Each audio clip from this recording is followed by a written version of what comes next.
자, 안녕하세요. 박성필입니다. 오늘 HLB 보도록 하겠습니다. 자, HLB 공식 블로그입니다. 자, 공지를 먼저 보겠습니다. 자, 가남 신약 CRL 공개 관련 안내.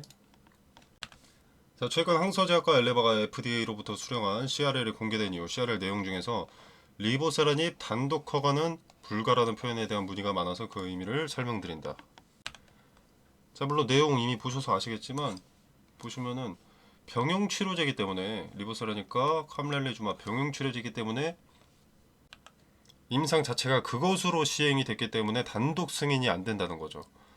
그래서 병용치료제 특성상 두 약물 모두 심사 요건을 충족해야 허가가 가능하다는 것을 의미한다고 말한 거고요. 리보세라닙이 뭐 허가가 안 되는 약품이라서 그런 게 아니라, 자, 뭐 더 보다 보면은 이제 신약의 승인은 임상 성공 플러스 CMC 실사 통과여야 한다. 두 가지 관문을 통과해야 승인이 나는 건데 임상 성공이라는 한 가지 관문을 통과했고 리보세라닙의 CMC는 통과를 했으나 캄렐리주마 중국의 CMC 지적 사항으로 인해서 CRL을 수령하게 된 것이다. 쉽게 말해서 리보세라닙에는 문제가 없으나 캄렐리주마에는 문제가 있다. HLB 엘레바 테라퓨틱스에는 문제가 없지만 캄렐리주마 항서제약이 문제다. 자, 그래서 캄렐리주마 CMC 지적사항을 보완하기 위해 노력 중이다 라는 설명이죠. 자, 사측의 입장은 FDA CRL 공개가 심사 과정에서 어떤 보완 요구가 있었는지 객관적으로 확인할 수 있는 기회가 된 동시에 회사가 대외적으로 발표를 해왔던 내용들이 사실이었음을 입증하는 기회가 되었다고 생각을 한다 라고 했고요. 자, 그리고 다른 공지가 또 있었습니다. 약업신문 뭐 어쩌고저쩌고, 약업신문에서 악의적인 보도를 좀 했었죠. 그 부분에 대한 민사소송을 제기했다. 자, 이거는 이 자체만으로 뭐 얻어갈 것이 있는 것은 아니지만 앞으로 악의적인 보도를 원천 차단하겠다라는 뉘앙스로 해석이 되기 때문에 나쁠 건 없습니다.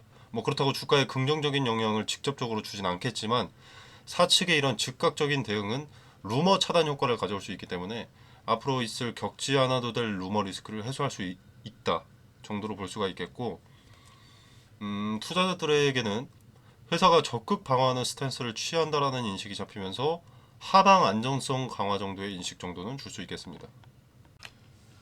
자, 그리고 FDA 관련한 내용은 지금 타이베이 미팅에서 최소한 3개월의 데이터를 FDA가 요구를 했었죠. 최소. 자, 근데 사측에서 이제 3개월의 데이터는 확보한 상태라고 밝힌 바 있었죠. 만약 FDA가 허가 재신청 전 3개월의 데이터를 요청하면 9월에도 신청이 가능하고, 만약 6개월의 데이터를 요청하면 12월에는 신청이 가능해질 겁니다.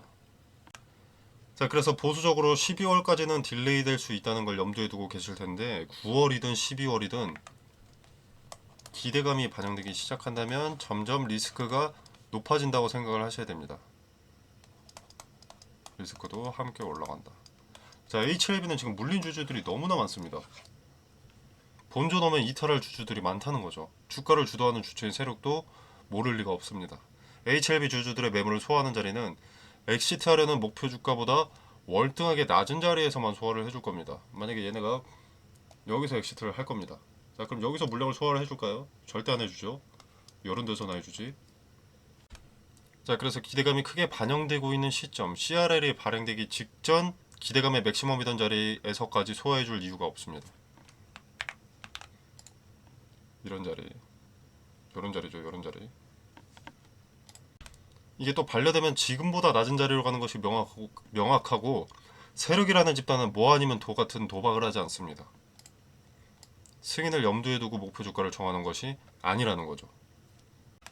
개인들의 기대감을 실시간으로 확인하고 들어오는 매수세와 이탈하는 매도세에 따라서 목표 주가를 설정할 겁니다. 만약 본전을 찾아온 개인들이 많이 이탈한다면 그 물량을 받아내면서까지 주가를 올려줘야 하는 것이 세력인데 그 물량이 압도적으로 많다면 목표 주가를 낮출 수밖에 없습니다.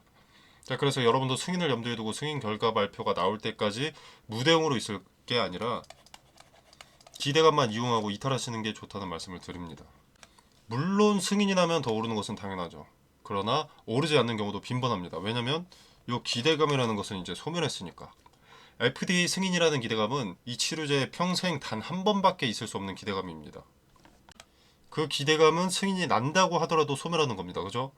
승인 이후 판매를 통한 실적 개선 등으로 인해서 추가적인 상승이 나올 수는 있지만 FDA 승인 기대감처럼 압도적인 상승을 단기간에 가져가기는 쉽지 않습니다. 자, 주식은 기대감이라는 말이 나온 것이 실제 재료 송출보다 기대감이 있을 때가 상승폭이 압도적으로 높기 때문에 나온 말입니다. 뭐 지금 걱정할 단계는 아닌데요. 혹시나 차후 있을 상승세에 들떠서 무대응으로 일관하실까봐 높아심에 말씀드려봤습니다. 기대감 자체는 반드시 반영이 될 거거든요. 반려를 당하더라도 만에 하나 데이터 제출, 서류 제출은 반드시 발생할 일이기 때문에 이 기대감 자체는 반영이 될 겁니다. 자, 그리고 리스크가 될 것이 혹시 또 뭐가 있나 좀 살펴봤는데 HLB 글로벌이 진양고 회장 대상으로 30억 전환사채를 발행을 했습니다. 근데 이게 특혜성 논란이 있다, 이 말이 있습니다. 진양권 회장한테 상당히 유리한 전환사채다. 자, 근데 이건 큰 의미가 없습니다. 최대 주주인 진양권 회장에게 유리한 전환사채더라도 규모가 30억이고 본주가 아니니까요. 걱정하실 필요는 없고요. 이게 어차피 이 리보사라닉 FDA에 영향을 줄 수는 없습니다. 자, 근데 좀 문제가 될 수도 있는 내용이 있었습니다. 자, 트럼프 행정부 중국산 의약품 규제 검토, 글로벌 제약 지각 변동 예고. 자, 항서제약 중국 기업이죠. 캄렐리주맙 중국산 의약품입니다.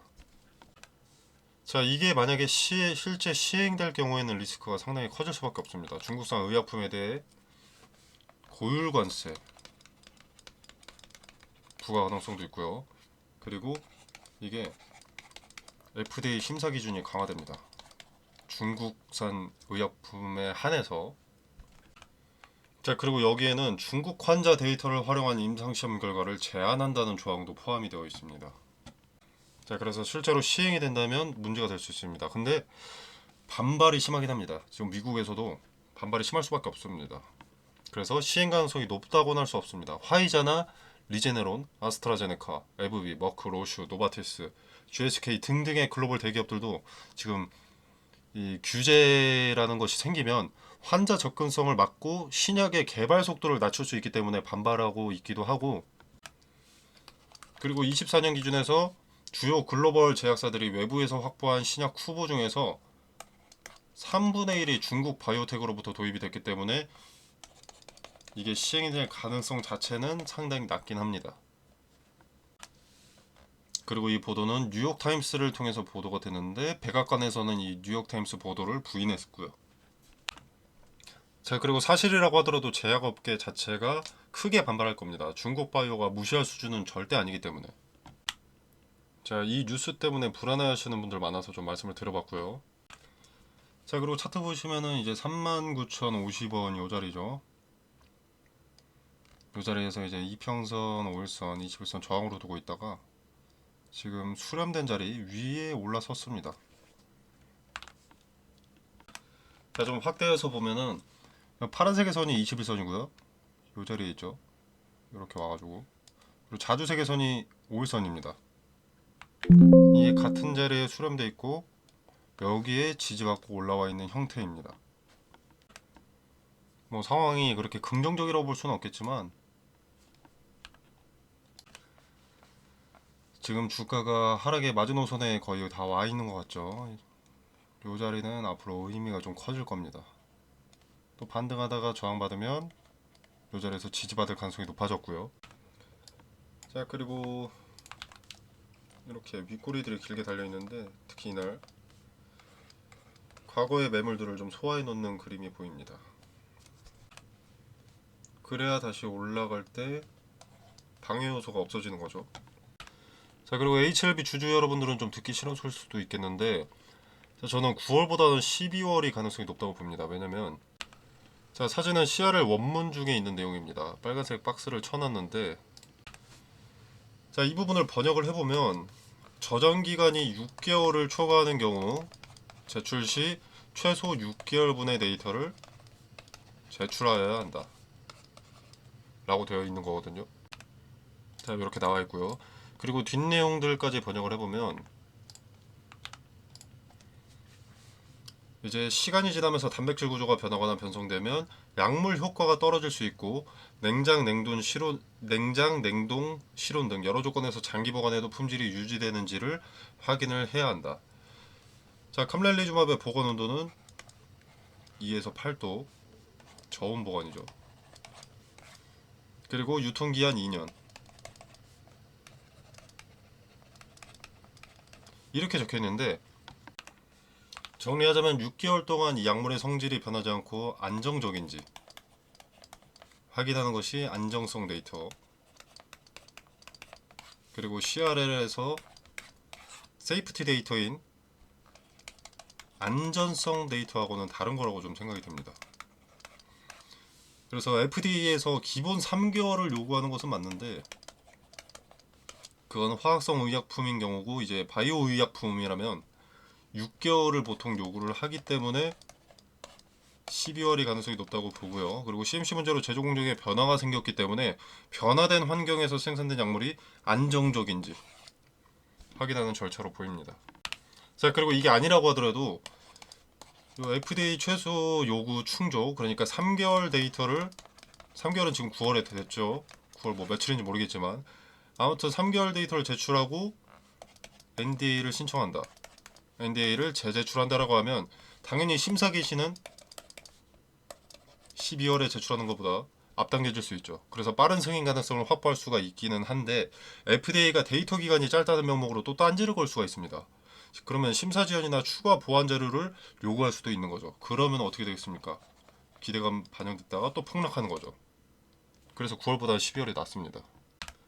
그리고 사측에서도 이제는 시간보다 NDA 제출에 초점을 두고 있었는데, 요거보다는 불확실성을 없애겠다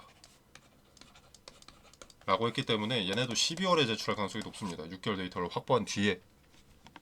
자, 그리고 만약 3개월보다 배가 많은 6개월의 데이터를 확보한 12월에 제출하게 되면 일단 데이터에 대한 신뢰도가 상승하게 되죠. 자, 그러면 FDA에서 추가 자료를 요구할 가능성이 낮아질 수밖에 없습니다. 이미 6개월을 쌓아왔는데 권장되는 데이터 축적 기간이죠. 3개월은 최소고. 자, 그렇게 되면 승인 가능성이 9월에 제출하는 것보다 훨씬 높아지죠. 추가 데이터를 축적하는 기간 동안 NDA 재제출이 딜레이 되긴 합니다.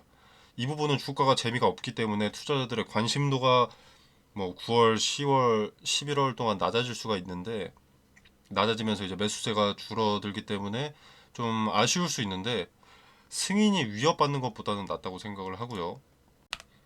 그리고 만약에 9월에 제출을 한다고 하더라도 이제 FDA는 최소 기준은 충족을 했으니까 심사 개시 자체는 할 겁니다. 근데 뭐 CMC라던가 데이터 무결성 관련 CRL이 이미 2번 발생한 시점에서 FDA가 데이터를 더 준비해 오라는 딴지를 아예 걸 수 없게 최소 기준을 충족하는 게 아니라 권장되는 데이터 기간을 축적하고 재신청하려는 것으로 생각이 됩니다. 그리고 저는 개인적으로 이게 더 좋다고 봅니다. 만약에 9월에 신청을 해버리면 반려될 가능성이 또 있기 때문에, 그러니까 추가 보완 자료를 제출하라고 할 가능성이 있기 때문에, 왜냐면 최소한의 데이터만을 제출하는 거니까 이게 기대감이 반영된다고 하더라도 여기까지 올라갈 수 있을지가 의문입니다. 근데 6개월의 데이터를 축적해서 딴지 걸 걸 아예 없애놨습니다. 자, 그러면 기대감도 좀 다르게 작용을 하겠죠. 같은 재료에 대한 기대감인데 최소 데이터를 준비해간 9월 재신청은 재제출은 기대감이 작을 거고요. 권장 데이터를 가져간 12월은 기대감이 클 거라는 겁니다. 그래서 잠깐 재미없어도 12월에 신청하는 게 낫다고 봅니다. 물론 저는 12월에 신청한다고 하더라도 기대감만 이용하는 게 좋다고 봅니다. 왜냐면 물린 주주들이 너무나 많아요. HLB라는 종목은 높은 자리에. 그래서 그들은 주가가 반등이 오면 이탈을 할 겁니다. 승인이 낮다고 하더라도 언제까지고 상승만 할 수는 없기 때문에. 자, 이후에 실적, 판매가 얼마나 이루어지는지가 실적에 찍혀야 그 가치가 주가에 추산될 수 있기 때문에 승인 나고는 그 즉시는 기대감 소멸로 가격 조정과 기간 조정이 동반될 것이라고 저는 확신합니다. 뭐 하루 이틀은 오르겠지만 이후에 조정이 온다고 생각합니다. 그리고 이게 승인 난다고 했을 때 이제 매출에 찍히는 규모도 쉽게 예측을 할 수가 없고 찍히는 시점도 꽤 오래 걸릴 것이기 때문에 12월에 NDA 재제출로 기대감이 크게 반영된다면 그 기대감만 야무지게 먹고 지금 시장의 중심에 있는 테마, 미국의 움직임에 따른 수혜가 가장 클 테마로 분산 투자를 하든지 혹은 조정 이후에 저점을 특정할 수 있는 근거를 찾아서 재매수를 하든지 하는 쪽이 최상책이라고 생각을 합니다. 자, 이 부분에 대한 디테일은 이제 그 시기가 다가왔을 때 텔레그램 방에서 따로 또 언급을 드릴 거고요. 그리고 우리가 지금 그러면 마냥 기다려야만 하는 것이냐? 그건 또 아니라고 할 수 있죠. 저점을 확실히 특정할 수 있는 근거가 있다면 추가 매수로 수량을 늘려서 기대감이 반영될 때 대응하면 손실을 최소화하거나 수익을 극대화할 수 있을 겁니다. 물론 아무런 근거도 없이 지금 바닥 쪽이니까 지금 사도 되겠지 이건 안 되고요. 지금 한 차례 지지가 확인이 됐는데 이후로도 지지가 되는지, 올랐다가 내려왔는데 여기서 또 돈이 집중되면서 이걸 터치하자마자 돈이 집중되면서 다시 말아 올려주는지 받아주는지 이걸 확인을 해야 됩니다. 그리고 또 위로 갈 길들은 뚫어놨는지, 거래가 집중됐는데 이게 주도 주체라는 근거가 있는지 이것도 확인을 해야겠죠. 자, 텔레그램 방에서 그 디테일을 설명드릴 겁니다. 매수해도 될 자리인지 그 근거는 무엇인지 설명드릴 거고요. 자, 물론 종목 자체가 리스크가 크기 때문에 보수적으로 언급드릴 예정이나 12월에 기대감만 이용하고 엑시트할 계획이라고 하면 한번 들어보셔도 좋을 것이라고 생각합니다. 그리고 승인 이후에도 계속 가져가시려는 분들은 물론 보유자의 영역이지만 화장실 들어갈 때랑 나올 때 다른 거랑 비슷한 꼴이라고 봅니다. 주가가 바닥을 치고 있을 때는 본전 오면 팔려고 하셨을 텐데 이게 기대감이 반영되는 걸 본다면 그때는 가만히 있겠다는 거잖아요. 자, 그러면 세력한테 휘둘리기 딱 좋습니다. 세력들이 개미를 꼬실 땐 주가를 올려주죠. 개미를 털어낼 땐 주가를 떨어뜨립니다. 요거 보고 따라가겠다는 거잖아요. 그럼 여기서 사고 여기서 판다는 거죠. 이때는 버텨놓고 이때는 팔지 않는다. 자, 아무튼 나는 리스크를 최소화하고 기대감만을 이용할 것이다. 오르기만 하는 주식은 있을 수 없고 기대감 소멸이라는 것을 인지하고 수용할 준비가 되어 있다 라고 하면 텔레그램 방에 참여해 보셔서 대응의 디테일과 근거를 한번 확인해 보시길 바라겠습니다. 자, 텔레그램 방 참여는 영상 설명란에 보시면 더보기 버튼이 있고요. 이 버튼을 누르시면 입장이 가능하십니다. 참여 코드 같은 거 없고요. 자, 이 공간 안에서 제공되는 정보는 금전을 요구하지 않습니다. 투자의 기준과 근거들을 설명드리고요. 자, 그리고 HLB 대응 이외에도 추천 종목을 드립니다. 자, 미국 대통령의 임기가 이제 시작이고 미국의 행보는 돈의 중심이 되기 때문에 돈이 될 종목들은 어떤 섹터인지 말씀을 드릴 거고요. 이제 매수 타점을 말씀드리고 매도 타점도 말씀드리긴 하는데 매도 타점은 이제 보유자의 영역이기 때문에 그것은 투자자 본인의 자유고요. 그래서 한번 뭘 사야 될지 모르겠다면 어떤 종목에 투자를 해야 될지 모르겠다면 한번 참고해 보셔도 좋을 것 같습니다. 자, 뭐 수익률 같은 경우에는 뭐 제가 구차하게 사진 가져와 가지고 보여드릴 생각은 없고요. 그냥 다 여러분이 들어오셔서 수익률 직접 여러분 두 눈으로 목격해 보시면 되겠습니다. 당연히 무료로 추천을 드리기 때문에 안 사고 지켜보셔도 되겠죠. 어떤 근거를 통해 매수했고 매도 타점을 잡은 이유, 근거는 무엇인가 확인해 보시고 주가 움직이는 거 지켜보시다가 참여해 보시려면 참여해 보시고 안 하시려면 안 하시면 됩니다. 자유롭게 참여해 보시면 되겠고요. 저는 여러분의 성공 투자를 기원하면서 마무리하도록 하겠습니다. 감사합니다.